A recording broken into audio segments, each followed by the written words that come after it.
Assalamualaikum warahmatullahi wabarakatuh. Nah, di sini saya akan sharing ya dengan teman-teman sekalian tentang pentingnya menggunakan ROM range of motion. Nah, di sini pasti kita semuanya sudah tahu untuk apa sih ROM range of motion itu. Kalau masih belum, saya akan berikan satu kasus ya untuk teman-teman bisa memicu sedikit dari pemikiran tentang apa sih range of motion, terus pentingnya seperti apa. Nah, di sini kita punya beberapa kasus di sini nanti akan kita bahas, dan juga kita juga akan melihat sebenarnya juga pada beberapa apa yang menyebabkan pasien itu harus dilakukan immobility ya, range of motion, yaitu adalah dilakukan immobility. Nah, pertanyaan pertama di sini, jika ada seorang pasien datang dengan total hip replace, melakukan operasi. Nah, setelah dari operasi, apa yang harus dilakukan pasien? Itu pertama, harus bed rest selama 6 minggu, atau dilakukan diambulasikan diri, dicoba untuk latihan, atau juga dilakukan head bed flat selama 48 jam, atau dilakukan hip imobilisasi selama 3 atau 4 minggu. Nah, saya kasih waktu, kira-kira jawabannya apa? 1, 2, 3, 4, 5. Ya, mungkin nomor A, harus bed rest 6 minggu. Ingat, pada continuous passive motion ini atau CPM machine itu harus dilakukan namanya imobilisasi ya. Nah, seperti imobilisasinya yaitu kita menggunakan ROM atau range of motion. Nah, kemudian atau juga apakah harus dilakukan C, di head of bed flat selama 48 jam, atau D, dilakukan imobilisasi. Nah, di sini pada pasien itu adalah jawabannya adalah yang B. Nah, jadi kita tidak ingin pasien mengalami kontraksi ya. Jadi kita harapannya pasien itu dapat dilakukan mobilisasi sedini mungkin agar semuanya pasien dapat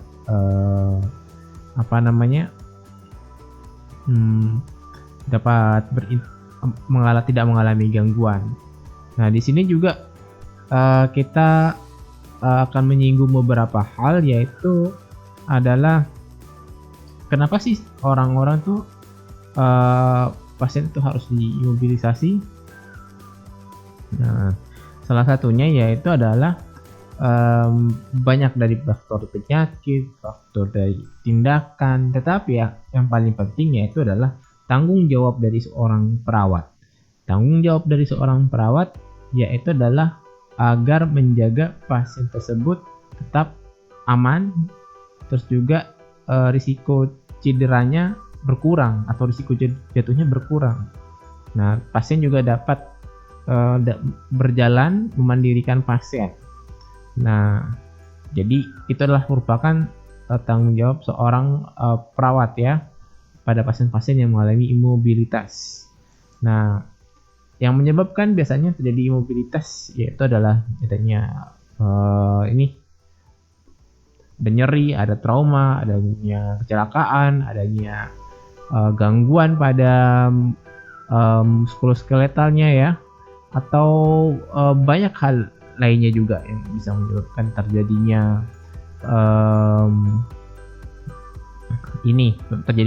dari imobilitas atau pasien harus diimobilitas, termasuk adanya traksi ya, adanya pasien-pasien muskuloskeletal contohnya, ada masalah psikologikal, pasien harus di restrain, nah imobilitas juga itu, atau karena efek dari medication di ICU misalnya kita kasih alat sedasi ya, minum obat sedasi sehingga pasien tidak bisa bergerak, tidak bisa sadar. Nah, itulah salah satu penyebab pasien diimobilisasi. Nah, lalu sebenarnya imobilisasi ini baik atau buruk ya? Kalau pada kondisi tertentu tadi baik, atau mungkin memang dia nggak bisa bergerak atau sengaja nggak bisa digerakkan. Tapi yang paling penting adalah bagaimana respon dari imobilisasi ini dapat dicegah ya, atau dampak buruk dari imobilisasi dapat dicegah oleh perawat, yaitu salah satunya yaitu dengan menggunakan ROM tadi, range of motion. Pasien harus digerakkan sedini mungkin agar semuanya tidak terjadi kontraktur. Kontraktur itu menegang ya, bahkan bisa memendek dari ototnya, sehingga akhirnya pasien lepas dari pengobatan atau penyakit malah susah untuk bergerak, jadi kaku badan-badannya. Nah, kita selanjutnya ke ini ya, ke bagaimana sih caranya untuk melakukan range of motion. Oh ya, satu lagi yaitu imobilitas ini juga selain dari dampak secara fisik juga mempengaruhi dari intelektual dan emosional. Satunya adalah pasien bisa stres ya, nggak bisa berinteraksi dengan orang lain, dengan terus juga tidak bisa ke kamar mandi. Nah, itu bisa menimbulkan stres pada pasien.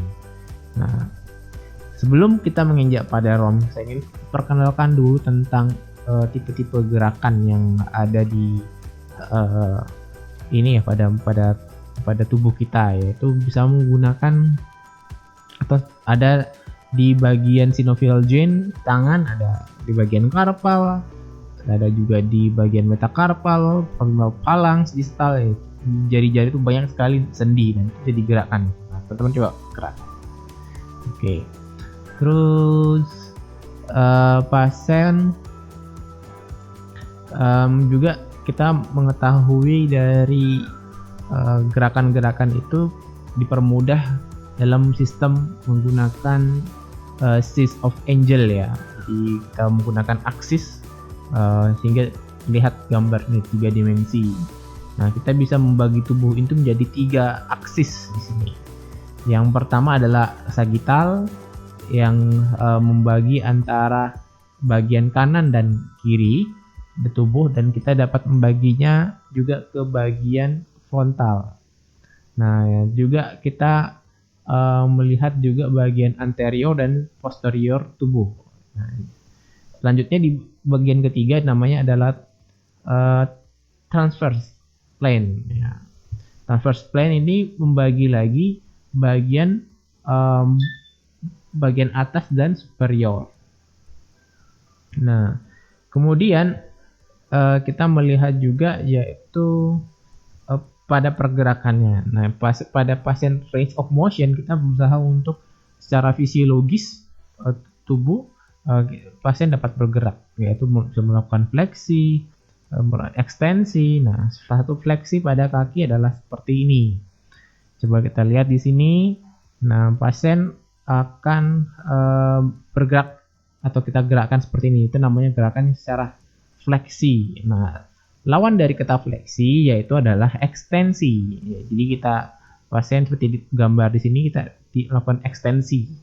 Nah, jadi ibaratnya gampangnya ekstensi itu lurus, fleksi itu di lurut, fleksibel. Nah, jadi fleksibel itu jadi bengkok, fleksi. Ekstensi itu meregang akhirnya jadi lurus. Nah, itu gampangnya. Dan juga kita dari bagian sagittal ya, kita akhirnya terbagi menjadi bagian kanan dan kiri. Nah di kanan kiri itu pasti terlihat juga yaitu bagian ekstremitas ya, entah itu bagian atas dan bawah. Nah, bagian atas itu bagian tangan, ada istilah namanya juga abduction dan adduction. Nah, kalau adduction itu mendekati dari sumbu tubuh. Ya, sumbu tubuhnya di mana? Yaitu di pertengah-tengahan tadi, membagi kanan dan kiri di bagian sagittal. Nah, kalau ingat kalau add itu artinya menambah kan? Menambah berarti harus dijadikan satu ke dalam tubuh. Kalau add itu di luar. Jadi ke arah luar dan luar dari sumbu tubuh. Nah itu kira-kira di situ. Terus juga ada bagian namanya rotasi. Nah rotasi itu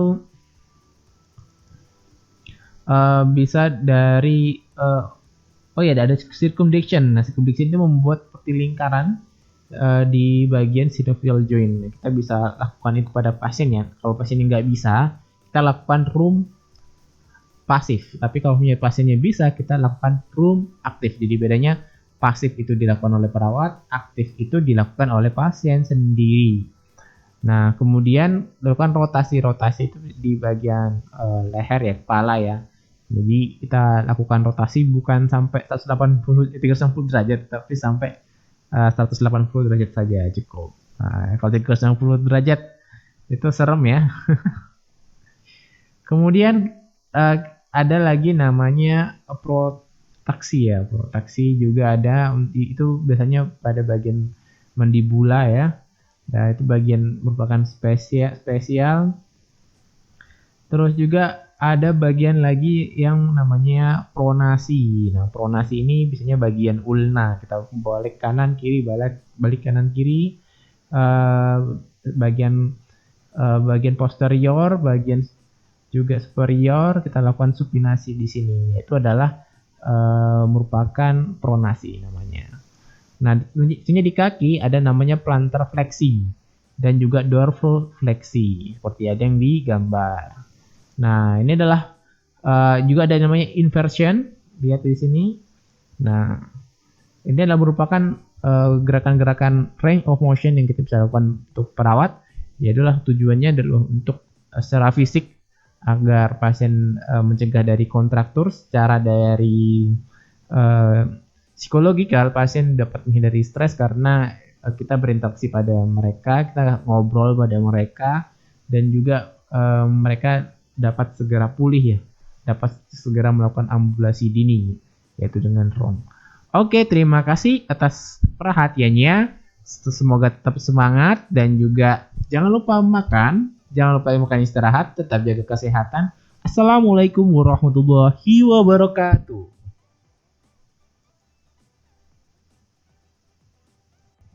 Oke, terima kasih dari perhatiannya teman-teman. Bapak Ibu, terima kasih, mohon di-subscribe ya dan dukung channel ini supaya dapat membantu dan memberikan informasi berharga tentang kesehatan dan juga tentang pengajaran tentang keperawatan. Oke, terima kasih. Assalamualaikum warahmatullahi wabarakatuh.